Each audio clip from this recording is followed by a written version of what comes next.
Shalom, I'm Jonathan Hudson, and this is Hudson Institute's Deep Dive from Jerusalem and Washington, D.C. And immediately, let's introduce our experts for today as we're set to discuss the latest in the region, but also from a geostrategic perspective, to include Dr. Mike Duran, who is the director of the Center for Peace and Security in the Middle East at Hudson Institute, where he also serves as a senior fellow, formerly a senior director at the National Security Council in Washington for the MENA region. Next to him is Mr. Marshall Billingsley, who is also a senior fellow at Hudson Institute, formerly an assistant secretary general of NATO, as well as an assistant secretary of the Treasury for countering terror financing. And last but not least, Brigadier General in Reserve, Dr. Amnon Sofrin, formerly the Chief of Intelligence at the Mossad Intelligence Agency. It's great to see all three of you. And Dr. Duran, it's great to have you back. We missed you for quite some time now. Great to be here, Jonathan. I missed you too. More than you missed me. Well, it's debatable, but of course, the subjectivity of this truth might be too long to deliberate. Let's start with the events past. The 12-day war, Operation Rising Lion, as Israel dubbed it, has come and gone. Many implications to Iran's strategic construct, the geostrategic landscape throughout the Middle East, and also the expected implications on the global scale, to include, of course, Russia, China, the continent of Africa, where Iran is very active, and other theaters. But from your prism, what do you see right now as the most pressing event in the post-war, so-called post-mortem perspective? Well, Jonathan, this was a spectacular victory by Israel, and by Israel and the United States.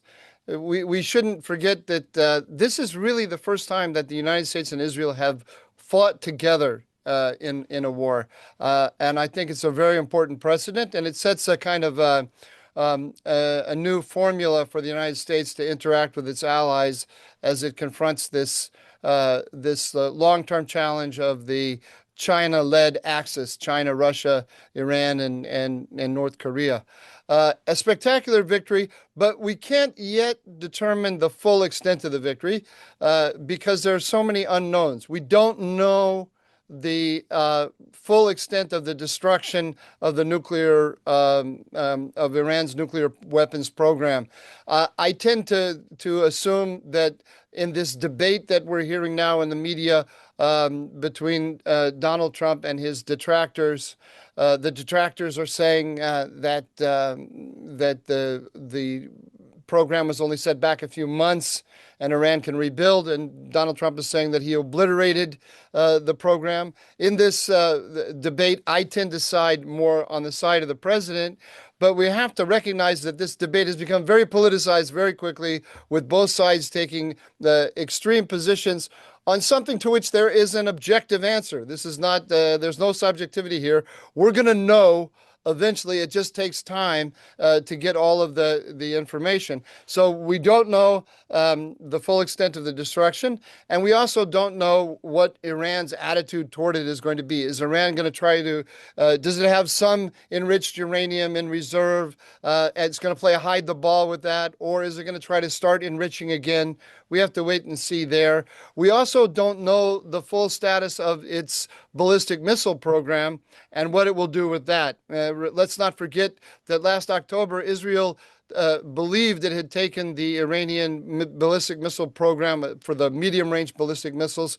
It had taken the production completely offline for about a year, but that didn't turn out to be the case because China moved in, provided equipment and chemical elements for solid rocket fuel that allowed Iran to ramp up its program immediately. And finally, we don't know how chastened the regime is. There's a kind of a loose assumption that after having been bloodied so badly, the regime is going to become a kinder, gentler form of the Islamic Republic. So far, we see no evidence of that. So I think we need to keep the pressure on and need to watch watch very closely and see if Iran tries to rebuild its proxy network somewhat, rebuild its missiles, and play with its nuclear program again. Until we know that, it's hard to know exactly where we are. Absolutely. Well, one of the engines making much of Iran's belligerence possible is namely its economy. Mr. Billingsley, the economic situation of Iran was bad to begin with, but post war, to what degree was its economy impacted? Well, its economy has been heavily affected, including more outages today and restrictions in terms of the ability of Iranians to access money and to move money around. The most pressing thing at this stage, in my view, is to not feel pressure to do anything. The Trump administration needs to sit back. There's been a lot of churn regarding questions over whether China would resume purchasing of Iranian oil as though they ever stopped, whether the U.S. would be brokering some kind of multi-billion-dollar civilian nuclear arrangement. These are all things that are counterproductive and are not necessary at this stage. Time is on the Trump administration's side. The Trump administration needs to impose maximum economic pressure at a unprecedented level and let the sanctions bite. It's now incumbent upon the Iranians to come crawling to the negotiating table. There's absolutely no reason, given the damage inflicted on Iran's nuclear program, for the Trump administration to go out of its way as a supplicant to try to get the Iranians to the table. Let's make it the Iranians' task to convince us that it's worth negotiating.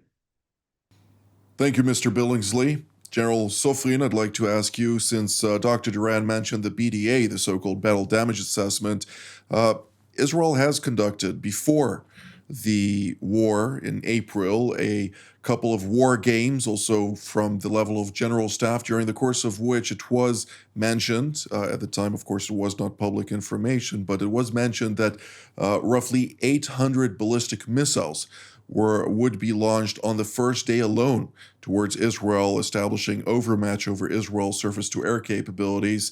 Thankfully, that was not the case, and during the entire 12 days, Iran managed to fire less than 500 ballistic missiles, the majority of which were intercepted. What are we to take out of that? I think that we shouldn't judge this kind of small war that we handled with Iran just now. I think that we should look at the future. The future, Iran is going to learn the lessons. Of course, they were not able to launch more than 500 missiles because of our superiority in the air, boots on the ground in some places that assisted us and so on. And therefore, they couldn't launch too many missiles, and the missiles they launched, most of them were intercepted by our defensive systems. All kinds of them, of course.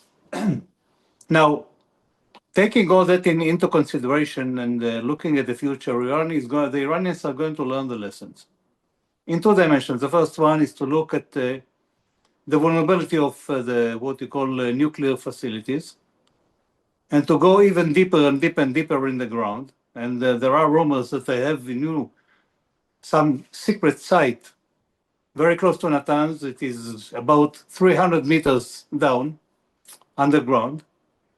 I'm not sure that this is true, but these are the rumors. Second, we know that they will learn the lessons, and if they will not be able to bring back or to build back the capacity of launching many missiles into Israel, they'll acquire missiles from their what we call allies, meaning China and Russia, to some extent, and maybe even North Korea, and will try to develop the capacity to launch missiles into Israel and to change the doctrine in accordance to what they learned from us during this war. So I'm not saying that even though we have superiority in the air and on the ground, nevertheless are going to learn the lesson, and the next time is going to be more complicated. Thank you, Dr. Sofrin. Dr. Duran, democracies are most effective when they are united in purpose, of course, prevailing over their enemies. There are plenty of case studies to provide backing to this argument. But nonetheless, starting with the discourse in the domestic sphere of the public sphere, so to speak, in the United States, many influencers were not behind the president when launching this war. To what degree has that now shifted after the successful Operation Midnight Hammer and the exaggeration by certain elements of the implications of such a decisive operation? Well, you're referring, of course, to the MAGA restraintists led by Tucker Carlson and Steve Bannon, who are very influential, particularly among younger Trump voters. They're pushing the line that the all-powerful, almost omnipotent Benjamin Netanyahu has duped Donald Trump into a war in the Middle East, which is not in the interest of the United States, but only in the interest of Israel. This is, of course, only the latest episode of Israel and the Jews duping us into wars, not in our interest, but in the interest of the Jews. That's the line they're pushing. It's often overtly anti-Semitic, but it's influential. We can't. There are no two ways about it. Donald Trump, I think, has the upper hand in the debate at the moment because he had a very simple message, which is no nuclear weapon for Iran.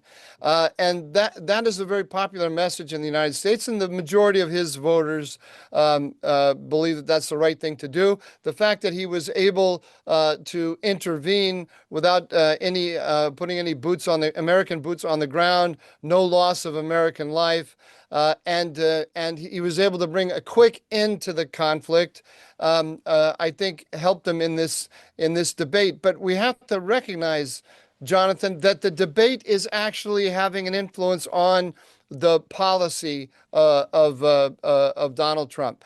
In a couple ways you can see it. One is the very quick end to the conflict. Marshall very wisely said a minute ago that we should let the Iranians come toward us. I would have preferred, if I could have the perfect war, that Donald Trump hadn't rushed to end the thing and had forced the Iranians to make some very public and painful concessions. Right now, they're pretending that they won the war. We allowed them, again, I think this was a mistake, to shoot ballistic missiles at our base in Qatar. That's the second time we have allowed such a thing. After Donald Trump killed Qasem Soleimani in his first term, they shot ballistic missiles at Ain al-Assad base in Iraq, and we let them save face in that way. I think this comes at a cost to us when we do this. First of all, we give them political legitimacy, which they do not deserve after having lost the war. But secondly, as Brigadier General Sofrin just said, they collect data on us when they do this. They have a better understanding of how we defend against their missiles. They take in that data and they improve. So the next time they shoot at us, they're going to be better. So we should have exacted a cost ideally. We should have exacted a cost from them for this. Lastly, Jonathan, the president is claiming that we're on the verge of a comprehensive peace with Iran, or at least Steve Witkoff, his special envoy, gave an interview last week and said, we're seeing the signs. Iran is ready for peace. This is a message that Trump is using for his domestic base, to defeat the claims of the MAGA restraintists who are saying we've been drawn into a long war. Trump wants to say, no, we had one short, decisive exchange, and that leads to a whole new strategic picture. Unfortunately, the strategic picture is improved as a result of this exchange, but it's not a completely new picture. And the rhetoric, Donald Trump needs to be careful lest his rhetoric get too far away from reality in his effort to put these MAGA restraintists in their place.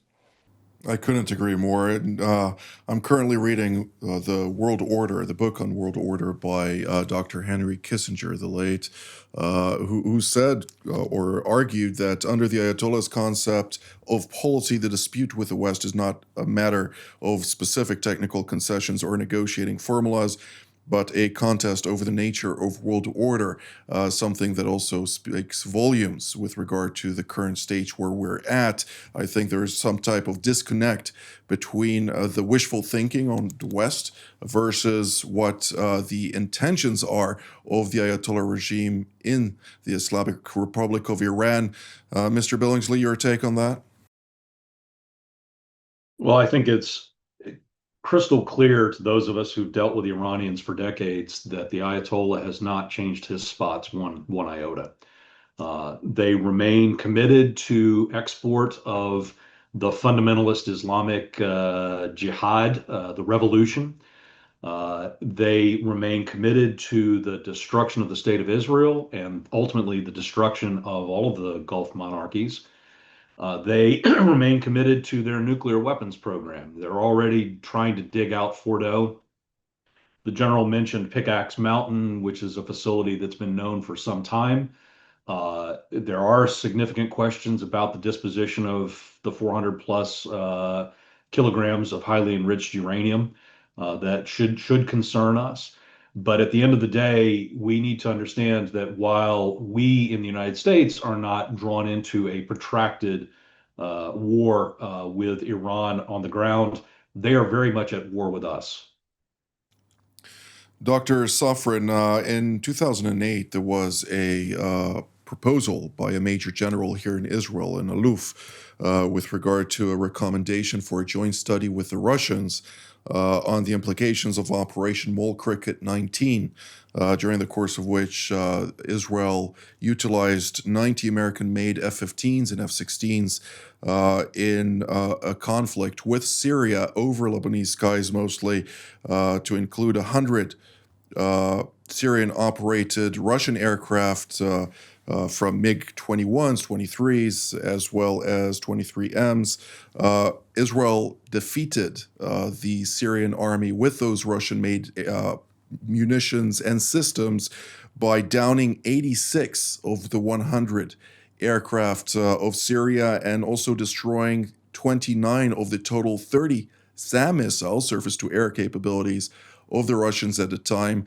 The Russians refused to do a joint study because they didn't want to open the archives, but some information was quite telling, and that is that the Russians did say or admit that at the time, the fact that the American-made systems defeated the Russian-made systems so adamantly and resoundly, it actually caused every commander in the USSR to have doubts about the capabilities that are at his disposal or her disposal in that context. And ultimately, some of the top generals in Russia have also admitted to their Israeli counterpart that this was one of the root causes for the downfall of the Warsaw Pact, namely the USSR, because they just didn't believe they could win against America in a kinetic war.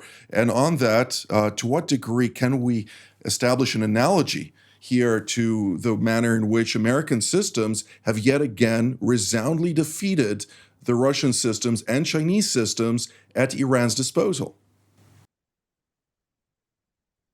I think it was mainly Russian Russian systems and less Chinese ones. And the others were what we call self-production of the Iranian industry. But nevertheless, of course, the superiority of the American systems against the Russian and the Iranian systems is, of course, outstanding. And it's no doubt that which one is superior than the other one.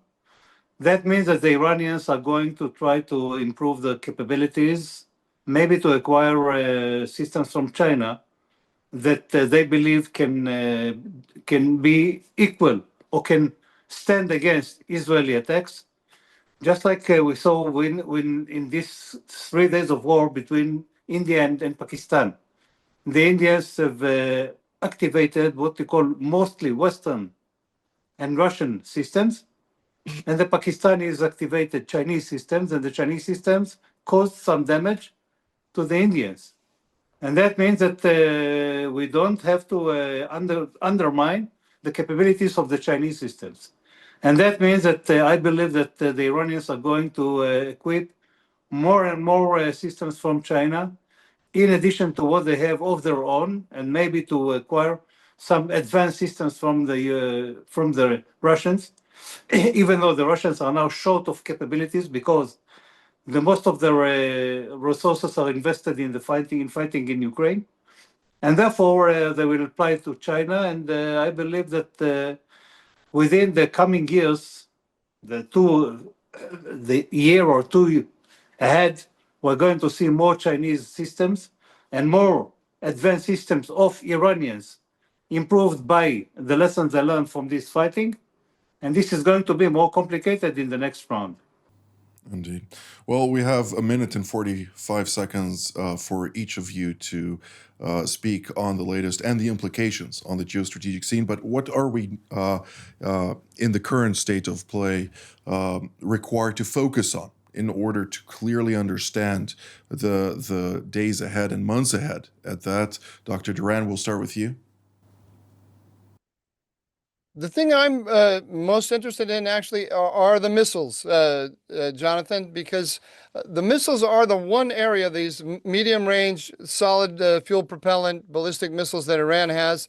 Those are the one weapon that has really proved successful for the Iranians against the Israelis. It can penetrate Israeli defenses, it can penetrate American defenses, and it can do real damage. If this had just been a war between Israel and Iran, and the United States had not intervened in any way or come in to support Israel, then Iran could have run Israel through all of its interceptors. It would have taken on a very different character, and the Israelis then would have moved to try to, I think, decapitate the whole regime in order to bring it to an end. But the Iranians know that they have this one weapon that is useful to them. It's powerful, and they're going to try to improve it. Mr. Billingsley? I think the most critical thing to watch in the coming days is the internal debate within the U.S. government, particularly within the Republican Party, as the isolationists and the neo-restrainers have wormed their way significantly into a number of key positions within this administration. And these are sort of Neville Chamberlain appeaser types who will look to try to conclude some type of looks good, feels good, swift peace deal with the Iranians, when I think we have to realize that the Iranians are not the least bit interested in any enduring peace. The most critical thing at this stage is to snap back the UN sanctions and to reimpose maximum economic pressure on the regime to, again, bring them as the supplicant pursuing negotiations, not us chasing them around. General Soflin? I think that we have to focus right now on gathering information on the BDA, Battle Damage Assessment, to understand how badly we hit the nuclear program of Iran and the ballistic missiles program, and to see what are the planning for the next phase. I think this is the most important and the most challenging issue that we have right now.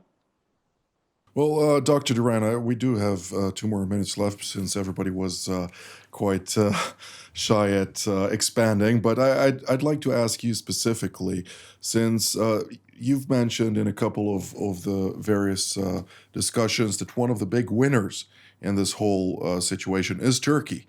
Could you provide us some understanding as to why they have yet again seized the upper hand, as was the case when Israel decapitated Hezbollah and they managed to take over Syria? Yeah, exactly. I mean, the Turks sat on the sidelines here. President Erdogan made some fearsome speeches about Israel during the war, but in practical terms, the Turks sat back and encouraged the Shara government in Damascus to do nothing to impede, whether politically or materially, the Israeli overflights of Syria. Of course, The Americans, I think, also their B-2 bombers flew over Syria. I'm assuming, I don't know, to get to Iran. All of that was, basically, it might be a slight overstatement to say facilitated by the Turks. The Turks recognize that when the only other two serious military powers in the region, Israel and Iran, when they fight each other, if Turkey sits on the sidelines, it can take the chips off the table when the fighting stops, just as it did in Syria. I'm expecting to see a rise of Turkish influence in for example, Iraq. Which is of interest to them. Turkey and Iran are oil and water. They don't like to fight each other. The Turks don't like to get into direct conflicts with the Iranians, but they're competitors with them. Wherever the Turks are dominant, the Iranians are not there at all. So I just think that the Turks, they have a big, stable government. They have the most powerful military in the region. They, unlike the Israelis, they can easily, their influence in the Muslim world is superior to Israel's. So they're going to be a big winner here. Indeed, and President Erdogan also, of course, instructed his defense industries to start building up a very large arsenal of ballistic missiles, which, of course, is also a point that needs to be taken into account. But this is all the time that we have for today. I'd like to thank Dr. Duran, Mr. Billingsley, and General Soflin for all of your insights. I'd like to thank all of you at home as well. This has been Hudson Institute's Deep Dive from Jerusalem and Washington, D.C. Until our next edition. Shalom.